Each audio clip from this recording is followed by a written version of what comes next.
Hello,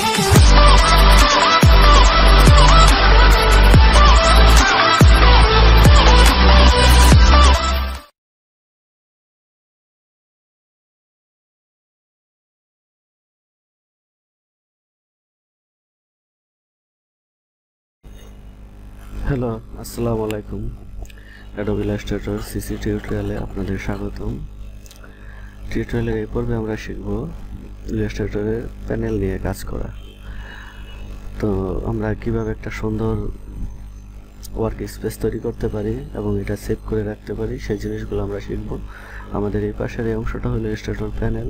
তো এটা আমাদের এই প্যানেলগুলো আমাদের এই এসেনশিয়াল বাটনে ক্লিক করলে আমরা অনেকগুলা ওয়ার্ক স্পেস দেখতে পাবো এই প্যানেলটার জন্য। যেমন অ্যানোটেশন আছে, লেআউট আছে, পেইন্টিং আছে, প্রিন্টিং অ্যান্ড প্রুফিং আছে, ট্রেসিং আছে, টাইপোগ্রাফ আছে, ওয়েব আছে, এগুলা। তো আমরা যে ধরনের কাজ করব সেই ধরনের কাজের পরিবেশটা আমরা এখান থেকে সিলেক্ট করে নিব। লেআউট ক্লিক করলে আমাদের এরকম একটা কাজের পরিবেশ সৃষ্টি হবে। তারপর আমরা যদি পেইন্টিংয়ের কাজ করি, পেইন্টিংয়ের জন্য আমাদের এভাবে রাখতে হবে জিনিসটা। তারপরে আমরা প্রিন্টিং অ্যান্ড প্রুফিংয়ের কাজ করলে সে ধরনের লেআউট আমরা নিয়ে নেব। ট্রেসিং আছে, আপনি কোন ধরনের কাজ ইলাস্ট্রেটর দ্বারা করবেন ঠিক সেরকম একটা এনভায়রনমেন্ট আপনি এখান থেকে তৈরি করে নেবেন। ওয়েব বেস কাজ করলে ওয়েবটা তৈরি করে নেবেন। আর আপনি যদি এসেনশিয়াল যে অপশনটা আছে এটা বা ওয়েব অপশনটা কোনোটা যদি এলোমেলো করে ফেলেন তখন রিসেট এসেনশিয়াল দিলে আবার সেটা রিসেট হয়ে যাবে আগের মতো।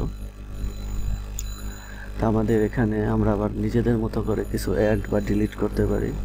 এখানে আমাদের কালার আছে, কালার থিম আছে, কালার গাইড আছে। তো এগুলা আমরা এখান থেকে ইচ্ছা করলে কিছু অংশ বাদ দিয়ে দিতে পারি। তো আমরা পুরোটা এক্সপ্যান্ড করে নিলাম। এখানে এই তীর চিহ্নটা ক্লিক করলে এক্সপ্যান্ড হবে এবং এক্সপ্যান্ড ক্লোজ হবে। আমাদের এখানে কালার থিমটা আমরা টেনে নিয়ে আসি, এটা ক্লোজ করে দেই। এটা আমাদের তেমন দরকার পড়ে না। তো এখানে কালার আছে, গাইড আছে। তো গ্রেডিয়েন্ট যে অপশনটা আমরা এটার সাথে অ্যাড করে দিতে পারি। আর সুইচে যেহেতু এটা একটা কালারের অংশ, তো সেই কালারের অংশটাকেও আমরা এটার সাথে নিয়ে অ্যাড করে দিতে পারি। তো স্ট্রোক, ট্রান্সপারেন্স দুইটা একসাথে থাকলো, ব্রাশ সিম্বলে দুইটা একসাথে থাকলো। তো এখানে এই দুইটা যেহেতু একই রকম কাজের জন্য এই দুইটা আমাদের এখানে একসাথে থাকলো। আর আমাদের গ্রাফিক স্টাইল আছে, এগুলো তেমন জরুরি না। অ্যাপিয়ারেন্স আছে, এটা আমরা এগুলো আমরা একটু উপরে নিয়ে আসতে পারি। লাইব্রেরি আছে, এগুলো সব আমরা এইভাবে এক্সপ্যান্ড করে রাখতে পারি। তারপরে আমাদের উইন্ডো থেকে আমরা যদি আরও কিছু জিনিস অ্যাড করতে চাই, যেমন টাইপ ক্যারেক্টার, এই টাইপ টুলটা আমরা এখানে সাথে অ্যাড করে নিতে পারি। প্যারাগ্রাফ ফন্ট টাইপ এটা।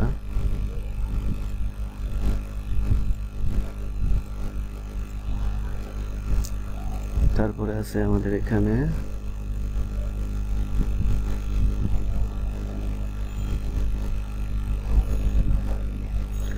ব্রাশ লাইব্রেরি, আমাদের এখানে আছে সিম্বল লাইব্রেরিও আছে, স্ট্রোক আছে।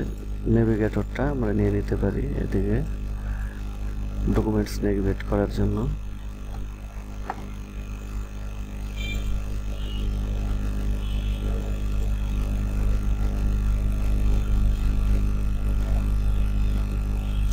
পাথফাইন্ডার অপশনটা নিয়ে নিতে পারি। টাইপের সাথে আমরা এটা একসাথে অ্যাড করে দিতে পারি। এটা আমরা এভাবে ছোট করে রাখতে পারি। এখানে এক্সপ্যান্ড ক্লোজ করে এভাবে রেখে দিলাম। আমরা যখন কাজ করব তখন এগুলা এক্সপ্যান্ড করে নেব ক্লিক করে। তা আমরা মনে করি যে আমাদের কাজের জন্য এই জিনিসগুলি এসেনশিয়াল দরকার, তো এগুলার আমরা একটা ওয়ার্ক স্পেস সেভ করে রাখবো। এসেনশিয়ালি যে নিউ ওয়ার্ক স্পেস একটা নাম দিয়ে দিলাম।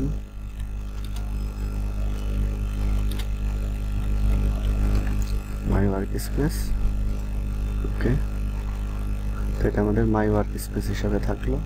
তো আমাদের যদি লেআউট স্পেসে যাই আমরা, এটা এরকম দেখাবে। তাহলে আবার লেআউট থেকে আমরা যদি এখানে মাই ওয়ার্ক স্পেসে ক্লিক করি, তা আমাদের যে মাই ওয়ার্ক স্পেসটা ছিল সেটা শো করবে, এবং আমরা আমাদের চাহিদা মোতাবেক সুবিধা মতো আমরা এখান থেকে বিভিন্ন টুল নিয়ে কাজ করতে পারবো।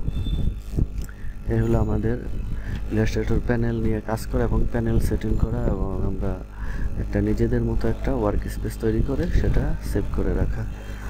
ধন্যবাদ সবাইকে।